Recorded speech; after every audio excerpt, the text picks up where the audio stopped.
비 오는 월요일 아침 난 평소처럼 출근하러 차에 타려는데 뭔가 이상했어요. 뒷좌석에 까만 그림자가 보이는 거예요. 심장이 쿵 내려앉았습니다. 뒷좌석 구석에 낯선 할머니 한 분이 웅크리고 있는 거 아니겠어요? 허름한 옷차림에 머리는 헝클어져 있고 몸은 떨고 계셨죠. 어르신 뭐 하세요? 남의 차 잘못 타신 것 같은데요? 내 목소리가 떨리고 있었어요. 시블리 튜브 오늘의 이야기 시작하겠습니다. 그 전에 잠깐 구독, 좋아요, 알림 설정 눌러주시면 시블리에게 큰 힘이 됩니다.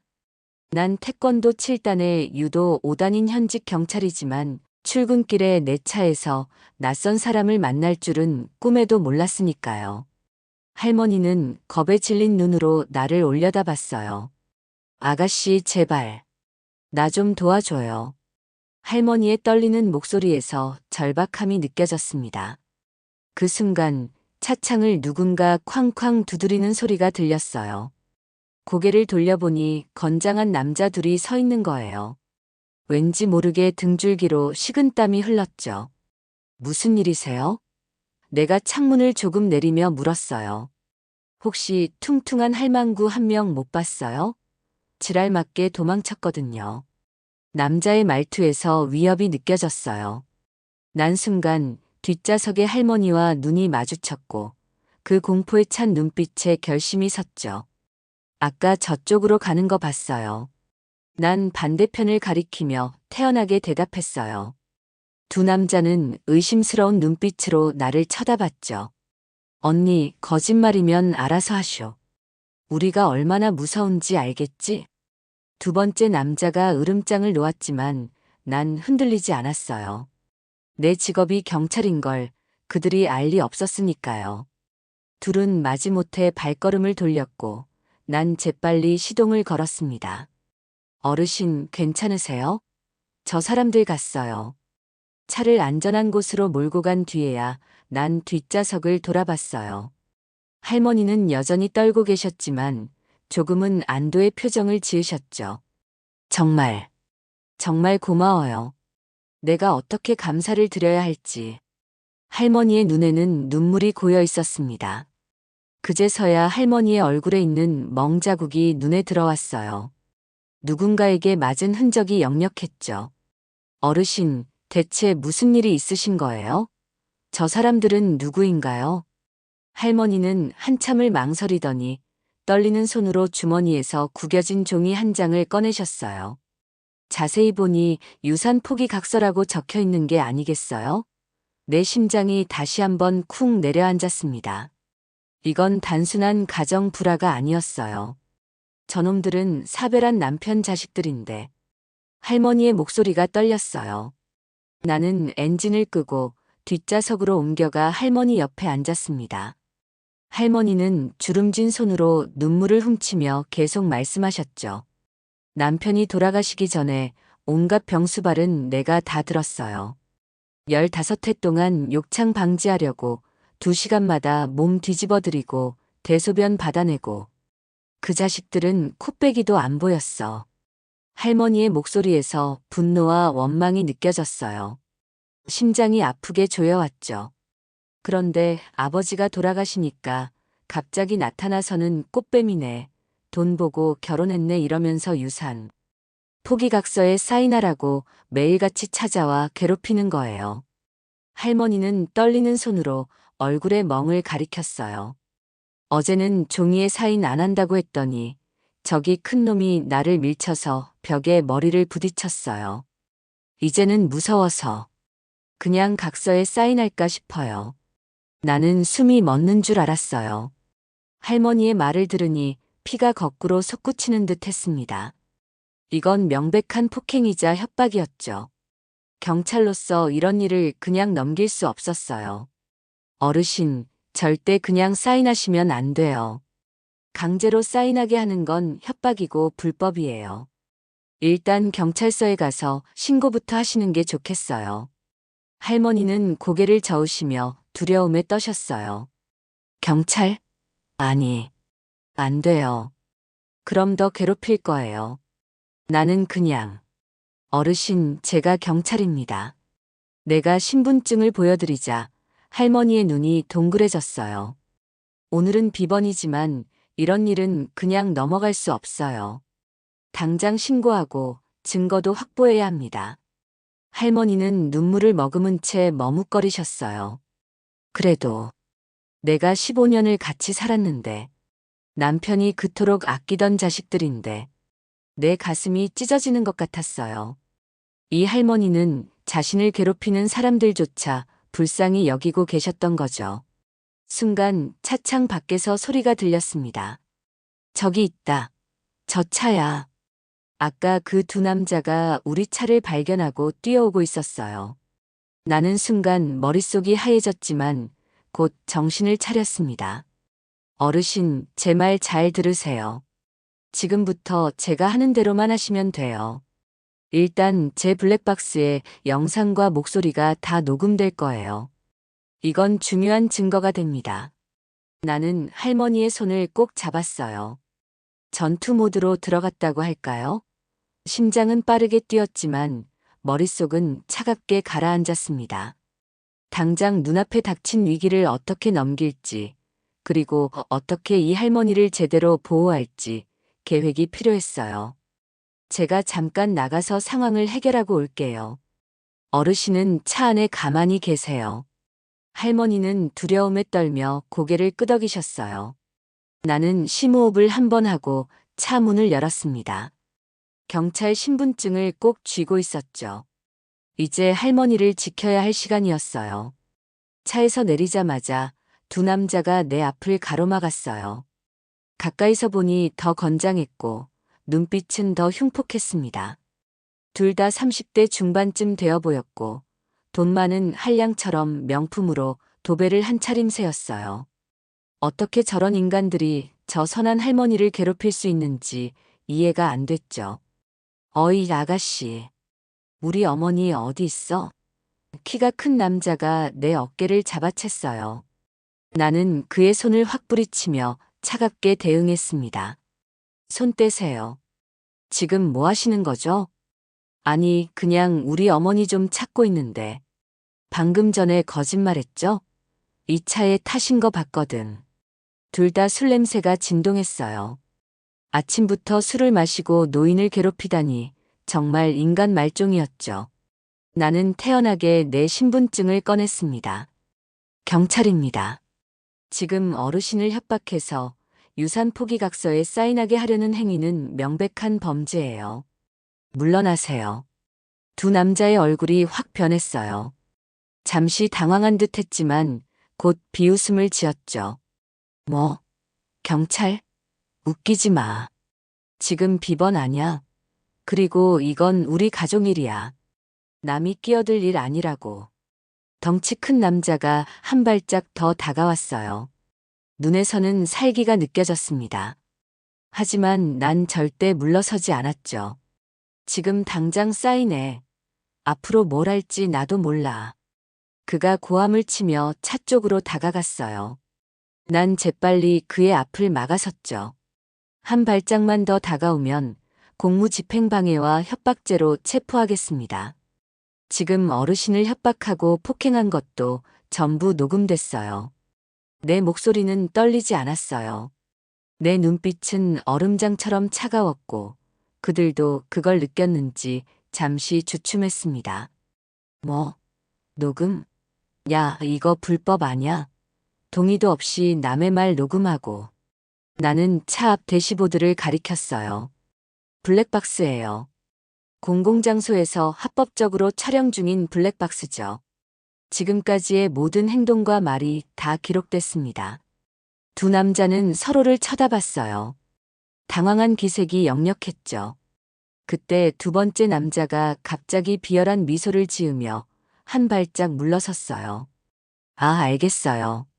경찰이시라면 더 이상 말씀 안 드릴게요. 근데 이거 우리 가족 일이라 좀 복잡해요. 그냥 여기서 우리가 어머니랑 조용히 대화만 좀 하면 안 될까요? 이런 가족 문제는 경찰이 개입할 일이 아니잖아요. 그 달콤한 말투 뒤에 숨겨진 도끼가 느껴졌어요. 야비한 눈빛은 여전했고 손은 주먹을 꽉 쥐고 있었죠. 내가 물러서길 바라는 눈치였어요. 가족 문제라도 협박과 폭행은 범죄입니다. 당신들이 어르신을 괴롭힌 것에 대한 증거가 충분해요. 이대로 경찰서에 동행하시겠어요? 아니면 제가 동료들을 불러야 할까요? 그러자 갑자기 키 큰 남자의 얼굴이 붉게 달아올랐어요. 분노로 떨리는 손으로 내 멱살을 잡으려 했죠. 당신 머릿속에 나쁜 생각이 가득하니까 다른 사람도 다 그런 줄 알아? 그 돈은 우리가 받아야 할 돈이야. 그 여자는 우리 아버지 돈만 노리고 결혼한 거라고. 그렇게 당당하시면 경찰서 가셔서 얘기하시죠. 강제로 포기하게 하는 건 협박인 거 몰라요? 내 말에 키 큰 남자의 얼굴이 일그러졌어요. 그의 눈에서 이성이 사라지는 게 보였죠. 더 이상 대화가 통할 것 같지 않았습니다. 그가 갑자기 내 어깨를 세게 밀치며 고함을 질렀어요. 니까짓 게 뭔데? 뭔데? 우리 일에 끼어들어. 난 태권도 실력을 발휘해 균형을 잡으며 뒤로 물러났습니다. 이제 상황이 위험해지고 있었어요. 그는 주먹을 불끈 쥐고 내게 달려들었죠. 거리를 둔 채 그의 움직임을 주시했어요. 7년 전 도장에서 배운 대로 상대의 공격 패턴을 읽는 거죠. 진정하세요. 지금 공무집행방해죄를 추가하고 싶으신 겁니까? 내 차가운 목소리가 주변에 울려 퍼졌어요. 하지만 그는 들을 생각이 없어 보였습니다. 갑자기 앞으로 달려들어 내 얼굴을 향해 주먹을 날렸어요. 난 반사적으로 몸을 틀어 피하고 그의 팔을 잡아 제압했죠. 으악! 이 미친년이! 그가 고통에 소리쳤지만 난 놓지 않았어요. 고통을 줄 생각은 없었지만 그의 공격을 막아야 했으니까요. 그때 두 번째 남자가 뒤에서 달려들었어요.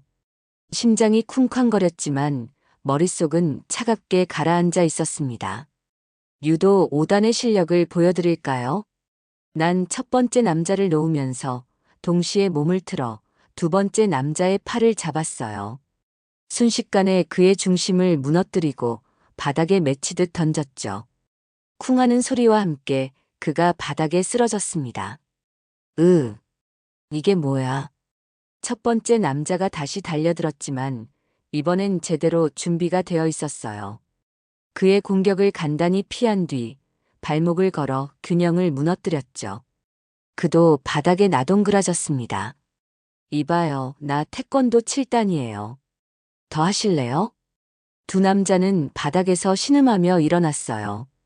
그들의 눈에서 공포가 보였습니다. 아마 비번인 여경이 이렇게 싸울 줄은 몰랐던 거겠죠. 니거 폭행이야. 너도 경찰이 맞아? 우리가 신고할 거야. 첫 번째 남자가 헐떡이며 소리쳤어요. 난 조용히 웃으며 대답했죠. 다 녹화됐어요. 누가 먼저 공격했는지도요. 그리고 난 정당방위였고 필요 이상의 무력은 사용하지 않았어요. 법정에서 한번 해보실래요? 그 순간 차 안에서 할머니가 나왔어요. 떨리는 몸으로 두 남자를 바라보셨죠. 이제 그만해. 내가 다 포기할게. 할머니의 눈에는 눈물이 고여 있었어요. 그 모습이 내 마음을 찢어 놓았습니다. 두 남자는 할머니를 보고 다시 기세를 되찾는 듯 했어요. 그래, 이제 정신 차렸네. 어서 각서에 사인이나 해. 둘째 남자가 주머니에서 구겨진 종이를 꺼내들었어요. 할머니는 떨리는 손으로 그것을 받으려 했죠. 난 재빨리 그 종이를 가로챘습니다. 어르신, 절대 안 됩니다. 이건 불법이에요. 내가 종이를 찢으려 하자 첫째 남자가 다시 달려들었어요. 하지만 이번엔 내가 그의 팔을 강하게 비틀었죠. 이 미친년아. 네가 뭐냐고. 내가 차갑게 물었어요. 그는 고통에 일그러진 얼굴로 대답했죠. 뭐? 네가 뭐냐고 물었어. 내가 뭐라고 했지? 미친년. 아니, 경찰이라고 했어. 경찰에게 이런 폭언을 하면 어떻게 되는지 알아? 그 순간 주변에서 사이렌 소리가 들려왔어요. 누군가 신고를 했나 봅니다. 두 남자의 얼굴이 창백해지는 게 보였죠. 내가 첫째 남자의 팔을 놓자마자 둘은 서로를 쳐다보더니 갑자기 뒤돌아 도망치기 시작했어요. 야, 서. 내가 소리치자마자 순찰차가 코너를 돌아 나타났어요. 완벽한 타이밍이었죠. 차에서 두 명의 제복 경찰이 내렸고 나는 신분증을 보여주며 상황을 빠르게 설명했어요. 저 두 명은 노인 학대와 협박, 폭행 혐의로 체포해 주세요. 모든 증거는 여기 블랙박스에 다 있습니다. 동료 경찰들은 재빨리 상황을 파악하고 도망치는 두 남자를 쫓아갔습니다. 나는 할머니에게 돌아갔어요. 할머니는 차 옆에 서서 온몸을 떨고 계셨어요. 심장이 미어지는 듯 했죠. 어르신, 괜찮으세요? 저 사람들 이제 못 해칠 거예요. 할머니는 눈물을 흘리며 내 손을 꼭 잡으셨어요. 그 따뜻한 손길에서 감사함이 느껴졌습니다. 정말, 정말 고마워요. 딸도 없는데 이렇게 도와주시다니. 나는 할머니를 차 안으로 안내하며 조심스럽게 말했어요. 저 사람들 때문에 많이 힘드셨죠? 이제 제대로 된 도움을 받으셔야 해요. 잠시 후 동료 경찰들이 두 남자를 붙잡아 왔어요. 수갑이 채워진 채로 순찰차에 탑승하는 모습을 보며 할머니는 복잡한 표정을 지으셨죠.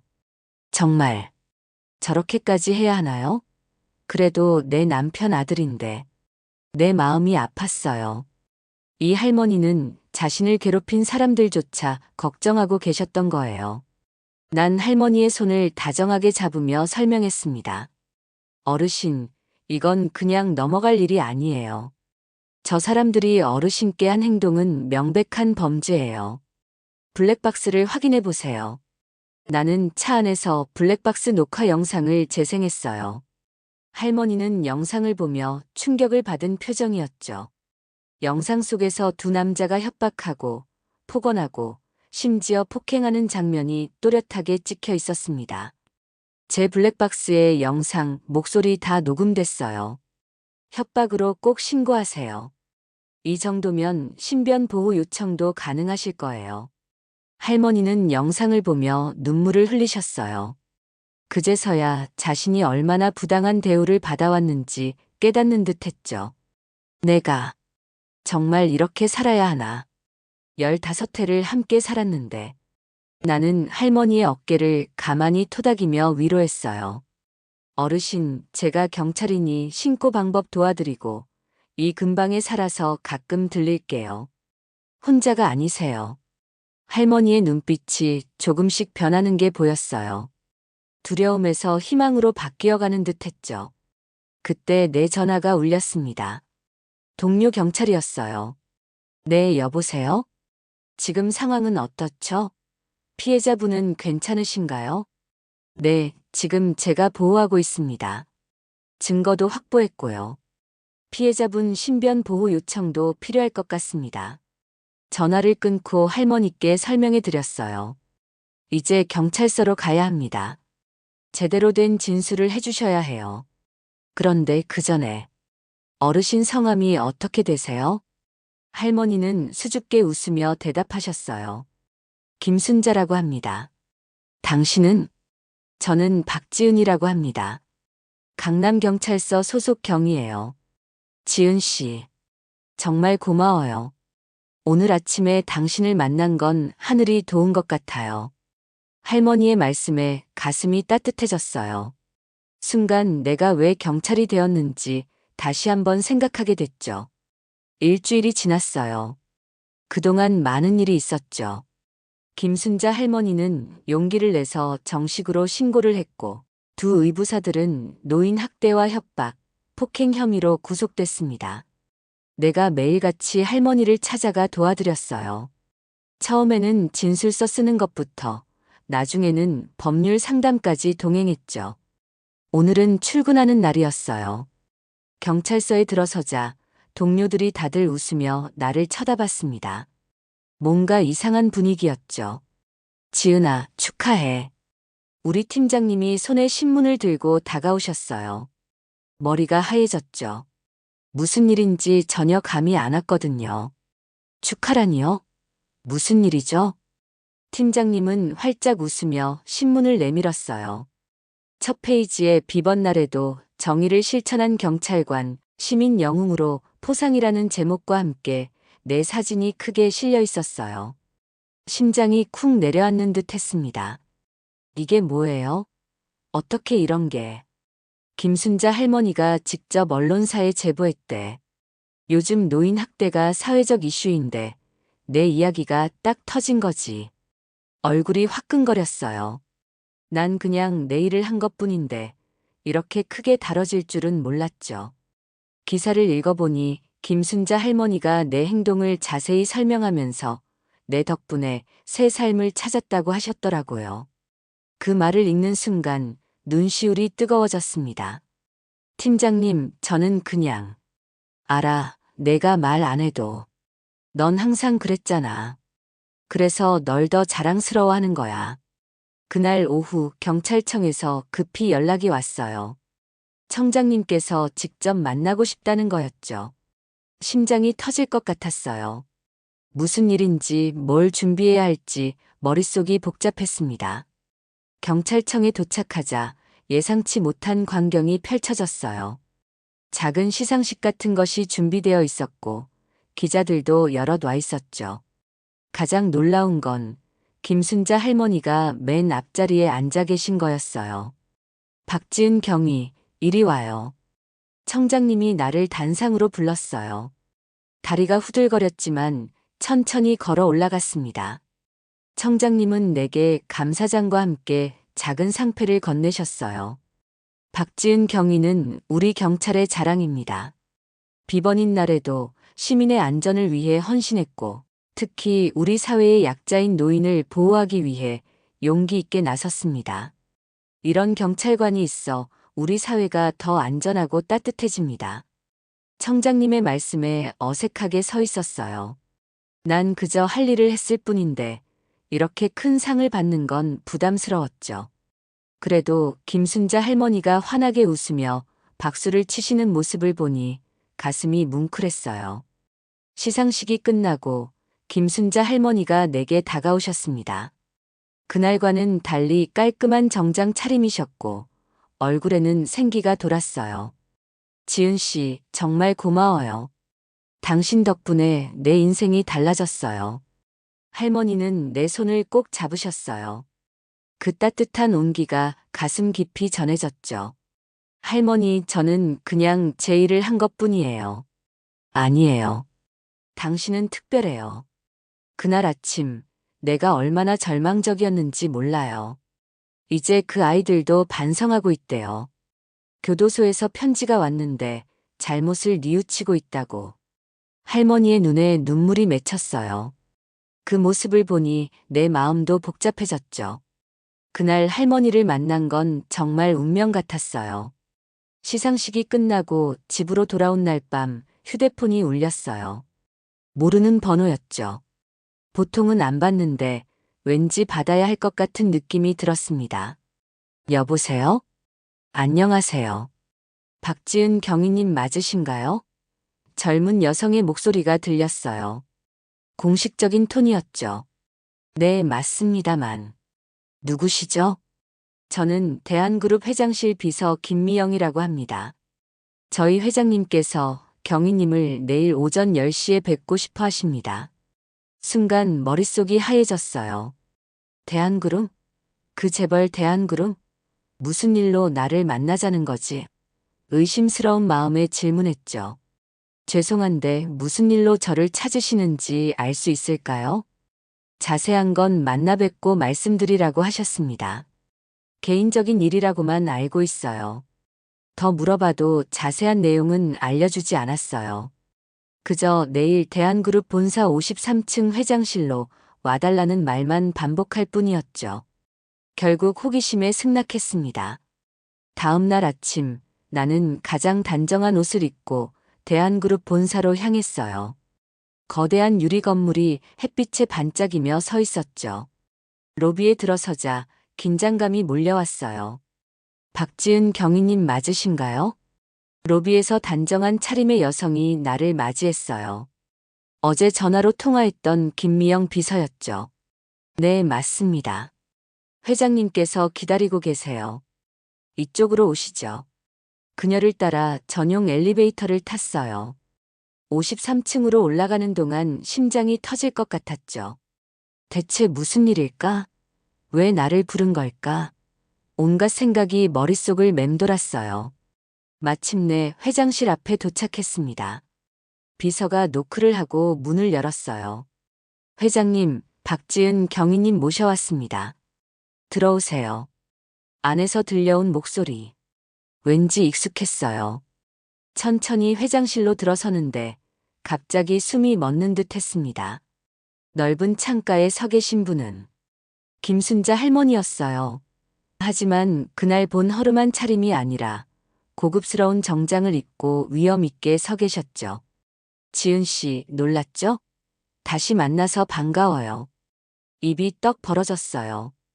김순자 할머니가 대한그룹 회장이라고요? 앉으세요, 지은 씨.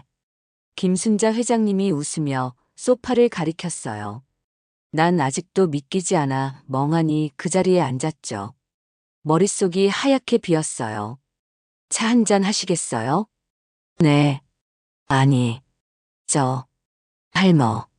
회장님? 말이 더듬어졌어요. 김순자 회장님은 부드럽게 웃으며 차를 따라주셨죠. 혼란스러운 건 알아요. 설명해 드릴게요. 그녀는 창가로 걸어가 서울 전경을 바라보셨어요. 단정한 정장 차림이 그날의 허름한 옷차림과는 너무 달랐죠. 내가 대한그룹을 40년간 이끌어왔어요. 남편과 함께 시작해서 그이가 10년 전에 먼저 가고 나서도 계속 회사를 키워왔죠. 회장님은 천천히 자리로 돌아와 앉으셨어요. 눈빛은 그날처럼 따뜻했지만 지금은 강인함도 느껴졌습니다. 그런데 최근에 내 진짜 모습이 궁금해졌어요. 사람들이 나를 어떻게 대하는지, 돈과 권력이 없으면 나를 어떻게 볼지. 그녀의 눈에 슬픔이 스쳤어요. 이제야 전체 그림이 보이기 시작했습니다. 그래서 할머니, 아니 회장님은 그날 일부러. 맞아요. 변장을 하고 평범한 노인처럼 거리를 돌아다녔어요. 그리고 내 자식들은 정말 그랬어요. 최근에 유산 문제로 갈등이 있었거든요. 믿기지 않았어요. 그날의 일이 계획된 것이었다면. 그럼 저를 테스트하신 건가요? 회장님은 고개를 저으셨어요. 아니에요. 당신을 만난 건 순전히 우연이었어요. 하지만 그 우연이 내게는 큰 깨달음을 주었죠. 그녀는 내 손을 따뜻하게 잡으셨어요. 사람이 어떤지 알려면 약해졌을 때 만나봐야 해요. 당신은 내가 아무것도 아닌 허름한 노인이었을 때 나를 도와주었어요. 그런 당신 같은 사람이 이 세상에 더 많이 필요해요. 심장이 쿵쾅거렸어요. 이런 상황을 어떻게 받아들여야 할지 혼란스러웠죠. 지은 씨, 제안이 하나 있어요. 회장님이 진지한 표정으로 말씀하셨어요. 우리 회사 보안팀에 정식으로 들어와 주면 좋겠어요. 경찰 경력을 살려 우리 직원들과 회사를 지켜주세요. 순간 말문이 막혔어요. 대한그룹 보안팀이라고. 내가, 이건 꿈인가. 하지만, 저는 경찰이고, 그리고 제가 뭐 특별한 일을 한 것도 아닌데. 바로 그 점이에요, 지은 씨. 당신은 그저 할 일을 했다고 생각하지만, 그게 얼마나 특별한지 몰라요. 연봉은 지금의 3배, 그리고 직원 복지도 최고로 보장해 드릴게요. 머릿속이 하얘졌어요. 이런 제안은 꿈에도 생각해 보지 못했죠. 고민해 보세요. 서두르지 않아도 돼요. 회장님은 명함을 내밀었어요. 언제든 연락 주세요. 고맙고 정말 든든했어요. 그날 저녁 집으로 돌아와 소파에 털썩 주저앉았어요. 창밖을 바라보며 생각에 잠겼죠. 내 인생이 이렇게 급격히 바뀔 거라고는 상상도 못했어요. 잠시 후 결심했죠. 명함을 들고 전화를 걸었습니다. 안녕하세요, 김순자 회장님. 제안을 수락하고 싶습니다. 오늘 사연 어떠셨나요? 오늘 사연 듣고 생각나는 댓글이 있으시다면 부탁드립니다. 여러분의 댓글은 더 좋은 사연으로 찾아올 수 있는 시블리의 원동력입니다. 오늘 사연이 좋았다면 구독, 좋아요, 알림 설정 부탁드리며 영상 끝까지 시청해주셔서 너무 감사드립니다. 더 좋은 영상으로 다시 찾아뵙는 시블리튜브가 되겠습니다.